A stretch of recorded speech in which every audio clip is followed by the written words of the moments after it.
পরীক্ষাতে এই ম্যাথটা আমাদের আসার সম্ভাবনা খুবই বেশি। এই ম্যাথটা আমরা সবাই ভালোভাবে দেখব, A to Z। আর এই নিয়মে অসংখ্য ম্যাথ আছে। যদি আমরা এই একটা ম্যাথ ভালোভাবে বুঝি, এই নিয়মের যত ম্যাথ আছে বইয়ে সারাদিন করতে করতে ক্লান্ত হয়ে যাবো, তাও ম্যাথ শেষ হবে না। কারণ আমাদের দুইটা বইতে আছে এটা। তাহলে এই নিয়মটা আমরা একটু সবাই ভালোভাবে খেয়াল করব, দেখেন, অথবা খাতায় করে নিব। প্রবলেম 7, প্রবলেম 7, লাকি 7, 7 স্টার, দেখেন সবই মিলে গেছে। Determine the price of the share of Euro Cola company from the information given below. Euro Cola company from the information given below. The current dividend is given. Current dividend is given টাকা হচ্ছে 2। Current dividend is given টাকা 2। এটা হচ্ছে আমাদের, এই মানটা হচ্ছে আমাদের ডি। D not. আচ্ছা, ডি নট। আপনি বুঝাচ্ছি, আপনারা একটু মিউট রাখেন, সবাইকে একটু ভালোভাবে বুঝতে দেন। এটা হচ্ছে আমাদের ডিভিডেন্ড ইজ গিভেন অ্যাজ টাকা 2। এটা হচ্ছে আমাদের ডি নট। তাহলে ডি নটের মান আমাদের দিয়ে দিচ্ছে হচ্ছে 2। তারপরে আমাদের এইখানে একটা কথা বলছে, growth rate of dividend first 4 year. First 4 ইয়ার, দেখেন বলছে প্রথম 4 বছর। 1 থেকে কত বছর? 1 থেকে 4 বছর। এই 1 থেকে 4 বছর পর্যন্ত আমাদের জির মান থাকবে হচ্ছে, 1 থেকে 4 বছর পর্যন্ত জির মান থাকবে 6%। তার পরবর্তীতে বলছে growth rate dividend for next 3 year. 4 number বছর থেকে পরের বছর, যেমন কত, তাহলে নেক্সট 3 ইয়ার 5, 6 এবং 7। নেক্সট 3 ইয়ার, এই 3 বছরে যা আবার গ্রোথ রেট চেঞ্জ করে দিল, গ্রোথ রেটের মান হবে হচ্ছে 10%। তারপরে আবার বলছে, দেখেন, last perpetual growth rate. Last perpetual growth rate মানে হচ্ছে আমাদের এই যে 4 আর 3 কয় বছর হলো? 7 বছর হলো। এই 7 বছরের পরের বছর অর্থাৎ অষ্টম বছরে আমাদের গ্রোথ রেটটা হবে হচ্ছে 7%। তাহলে আমাদের গ্রোথ রেট দেওয়া আছে হচ্ছে তিনটা। দেখেন আমাদের প্রথম গ্রোথ রেটটার কথা কি বলে দিছে, যে ফার্স্ট 4 ইয়ার। ফার্স্ট 4 ইয়ার এখানে কি কনস্ট্যান্ট লেখা আছে? বলেন, এখানে কি না কনস্ট্যান্ট স্যার। লেখা আছে? কনস্ট্যান্ট লেখা আছে? বলেন, লেখা আছে কিনা? না স্যার। তাহলে নাই লেখা নেই স্যার। স্যার। নাই, তাহলে আমরা কি করব? প্রথমে হচ্ছে D1 বের করব। D1 বের করব হচ্ছে কি দিয়ে? 1 + G। 1 + G। 1 + G, তাহলে আমি কিভাবে ক্যালকুলেশন করব বলেন? 1 + G প্রথমে ডি জিরো হবে না, ডি নট হবে না। প্রথমটা D0, হ্যাঁ, প্রথমে হচ্ছে এখানে হলো D0। তাহলে আমরা প্রথমে D0, D0 ইকুয়াল টু, প্রথমে D1 হবে, কিন্তু ওই জায়গায় সূত্র, ওই জায়গায় আচ্ছা, ডি নট ওয়েট হবে। ওয়েট ওয়েট, এই মিউট করে রাখেন একটু। প্রথম হলো ডি D1 বের করার জন্য আমাদের হবে কি, D0 1 + G। D0 1 + G, তাহলে D0 1 + G, আমরা জির মান কত ধরবো বলেন? 0.06। এটা ধরে একজন ক্যালকুলেশন করেন তো আমাদের কত মান আসে? একজন দ্রুত গতিতে ক্যালকুলেশন করেন। আর D0 এর মানটা কত হবে? 2 না? 1.06 × 2 কত আসে দেখেন? 1.06 × 2। দ্রুত ক্যালকুলেশন করেন রে ভাই। এই রাসেল ভাই কত? Two two point point one two 2.12। 2.12। যার ওইখানে শব্দ আসে সে একটু মিউট করে রাখবেন ভাই। তারপরে হচ্ছে আমাদের কি করতে হবে? D2। D2 হচ্ছে আমাদের কি করতে হবে? D2-র মানে আমরা যখন যাব তখন আমাদের লিখতে হবে D1। D1 আর 1 + হচ্ছে G। তাহলে 1 + G, এখানে হচ্ছে D2। D1 এর মানটা আপনাকে বসাতে হবে, D1 যেটা বের করলেন, 1.12 বের করলেন, এর সাথে ওয়ান পয়েন্ট কত, এই 06 দিয়ে দিব। 1.06 দিয়ে এটা বের করবেন আবার। তাহলে D2 কত হইলো বলেন? 2.25। Two two point point two five 2.25। এরপরে কি বের করব? D3 বের করব।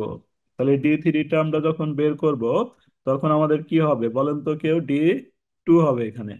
D2 ওয়ান প্লাস হচ্ছে কি, জি। 1 + G, তাহলে আমাদের এখানে হবে কি হবে? D2-র মান হচ্ছে 2.25। আর 2.25, আর একটা হচ্ছে আমাদের কি, 1.06। One point zero six one point zero two point 3.8। 2.38 ও কত পর্যন্ত আমাদের যাবে? এই সাইন যে করাবো। 06 কত, D4। তাহলে D4 হচ্ছে আমাদের কত হবে বলেন? D4 হবে হচ্ছে আমাদের D3। D3 তারপরে 1 + D। তাহলে D3 ভাই 2.52। টু, D3 এর মান এত, 1 + এর মান হচ্ছে 1.06। কত হয়? Two two point five two 5.2। Next কি হবে এটা একটু বলেন আপনারা, দেখি কি বলেন। রাসেল ভাই বলেন তো এটা, রাসেল ভাই। D4 ভাই টু পয়েন্ট সিক্স না, সিক্স এটা এইট দেন। জির মান কত হবে এটা বলেন। ও জির মান ওই যে 2.52। প্রথমে আমি এটা তো ডির মান, স্যার D4 এটা 10% ধরতে ওয়েট হবে। ওয়েট ওয়েট ভাই, আমি ধরছি। এই আমি ধরছি কি জন্য, আমি বোঝানোর জন্যই তো ধরছি রে ভাই। যদি আপনি এই কনফিউজ তৈরি বলেন, রাসেল ভাই 1 + জির মান কত ওয়ান হবে? পয়েন্ট জিরো সিক্স জি ভাই। 06। অ্যান্সার হবে টু এই পয়েন্ট সিক্স ভাই, এইট এই যে তালে তাল মিলান যাবে না। আর জির মান কত পার্সেন্ট পর্যন্ত? 6% ভাই। ও আচ্ছা আচ্ছা আচ্ছা আচ্ছা, 4 বছর জন্য পর্যন্ত ভাই। এই জন্য আমি ধরছি ভাই, জির মান প্রথমে হ্যাঁ আমি ওইটা অত খেয়াল করিনি ভাই। 4 বছর পর্যন্ত, আমরা তো সব তালে তাল মিলা যাব। জির মান প্রথম 4 বছর পর্যন্ত 6%, তারপরে 5 নাম্বার বছর থেকে চেঞ্জ করতে হবে। 5 নাম্বার আচ্ছা। বছর যা কত হবে ভাই? নেক্সট 3 ইয়ার কত বললো? 10% না? হ্যাঁ হ্যাঁ জি হ্যাঁ। স্যার। 0.10। এখন ক্যালকুলেশন করেন। এক মিনিট ভাই। 2.77। দেখছেন, অনেকে এখানে মিস্টেক করে আসবো, বলবো আমার অঙ্ক হয়েছে, কিন্তু আসলে কি ওর অঙ্ক হয়েছে? জি ভাই। অঙ্ক কি হবে ভাই আপনি যদি ওইভাবে করেন? অবশ্যই না। অঙ্ক ঠিকই করে দিয়ে আসবেন, কিন্তু অঙ্ক হবে না। তাহলে 1 + জি, 1 + জির মান কিভাবে বের করবো বলেন? এখানে 2.27, 2.77, seven seven 2.77, 1 plus one plus 0.10, এটা তো ঠিক আছে। তাহলে এটা কত থ্রি হয়? Point zero five sir. 3.05। 3.05। 3.05। নেক্সটে আমরা বলবো D6, D7। D7 এ জি আমরা কি সিক্স লিখবো? D6, one plus G three one point three six plus G. তাহলে থ্রি পয়েন্ট জিরো ফাইভ তাহলে 3.05। আর হচ্ছে এটা কি? 1.10। অন 3.35। 2.36। 3.35। তারপরে কি D8 বের করতে হবে। হুম। পরের বছর চাইছে না? D8। জি স্যার, স্যার। D8 এ কি করবো বলেন? D7 D7 into 1 plus G, 1 + জি। 3.35 3.35 3.35। into 1 plus 0.07, 1.07। এটা কি 1 1.10 দেওয়া যাবে? 3.69 দেন ভাই। এই ভাই 1.3, 1.10 নেওয়া যাবে এটা? না স্যার। ও এইট এর পরে সেভেন জি ভাই। এটা আবার চেঞ্জ করতে হবে, এই যে এটা খেয়াল করতে হবে, ঠিক আছে? না হুম। হলে সহজ অঙ্কটা ভুল করে দিয়ে আসবেন, 10টা মার্কস উঠে যাবে। দেখেন আমাদের এই যে সূত্র হচ্ছে এই যে এটা, কেন এই সূত্রটা হবে? কারণ এখানে হচ্ছে আমাদের আমাদের গোত্রের প্রথমে তার একাধিক মাল্টি গোত্রের দেওয়া আছে। এটা হলো 4 বছর, তারপরে এটা হলো 3 বছর, আর পরে 8 পারপিচুয়াল, পারপিচুয়াল 4 আর 3 এ 7, আর পারপিচুয়ালটা শুধু ডির মানের ক্ষেত্রে কাজে লাগবে। এটা শুধু আমাদের ডির মানের ক্ষেত্রে কাজে লাগবে, অন্য কোনো এটা ইয়ারের ক্ষেত্রে না। তাহলে আমাদের 4 আর 3 কত বছরের অঙ্ক চালিয়ে? সাত। 7। আর পার পিস ওয়ালটা আমরা এটা বাড়াবো না, তাহলে এই 7 পর্যন্তই। এই যে D1, তাহলে আমরা লিখবো D1, 1 + KE 1, D2, 1 + KE 2, D3। এইভাবে হচ্ছে এই যে 7 নাম্বার বছর পর্যন্ত যাবে, এই যে 7। আর হচ্ছে এখানে P7টা অ্যাড করবো, P7, 1 + KE, আর উপরে হচ্ছে সেভেন 7। তাহলে এই যে P7 যে বের করবো আমরা, এই P7 এর জন্যই আমাদের লাগবে কি বলেন? এই P7 ওই এর জন্য D8 লাগবে। মানগুলো। P7 এর জন্য কি D8 লাগবে না? হুম। কিছুক্ষণ আগে আমরা একটা অঙ্ক করে আইছিলাম, দেখেন। তারপরে নিচে বুঝাচ্ছি, এই যে আমরা এই জন্য ডির মানগুলো বের করে নিলাম, দেখেন ওয়ার্কিং করে। Calculation of expected dividend each year, each of the 8 year, 8 বছরের ডিভিডেন্ড এই যে বের করে নিলাম আমরা। 1 বছর, 2 বছর, 3 বছর, 4 বছর, এই 4 বছরে জির মান হবে হলো 6%। তারপরে হচ্ছে 1, 2, 3, এই 3 বছরের জির মান হবে হলো কত পার্সেন্ট? Ten ten. পার্সেন্ট আর পরের বছরে আমাদের জির মান দিতে হবে হচ্ছে কত পার্সেন্ট? সেভেন। সেভেন। তারপরে আমাদের এই যে মানটা বের করে নিতে হবে P7। তাহলে P7 বের করার জন্য আপনার লাগবে হচ্ছে কি D8। D8, এই জন্য D8টা এখানে আমরা এক্সট্রা বের করে রাখছি, এই যে D8। D8 কে ই মাইনাস জি। তাহলে D8 এর মান কত বের করছেন বলেন? পি 3.61 P7 ইকাল টু হচ্ছে D8। D8 ডিভাইডেড হচ্ছে আমাদের কি, কে ই মাইনাস হচ্ছে জি। তাহলে আমাদের D8 এর মান আমরা বের করছি 3.6। 61 তারপরে কে এর মান তো আমাদের কোশ্চেনে দেওয়া আছে 0.16। 0.16 বসাবো। আর জি, জির মান হচ্ছে এই যে কয় নাম্বার বছরে, 8 নাম্বার বছরে। জির মান হচ্ছে আমাদের কত নাম্বারে, লাস্টেরটা নিতে হবে, এই যে এটা নিতে হবে, লাস্টের যেটা D8 যেটা ব্যবহার হচ্ছে, কত কত ব্যবহার হয়েছে? 0.7 স্যার। 7 0.707 নিয়ে তাহলে আমরা এটা বের করলাম, দেখেন 0.07। তাহলে আমাদের এই যে এটা ক্যালকুলেশন করলে আমাদের এই মানটা আসলো।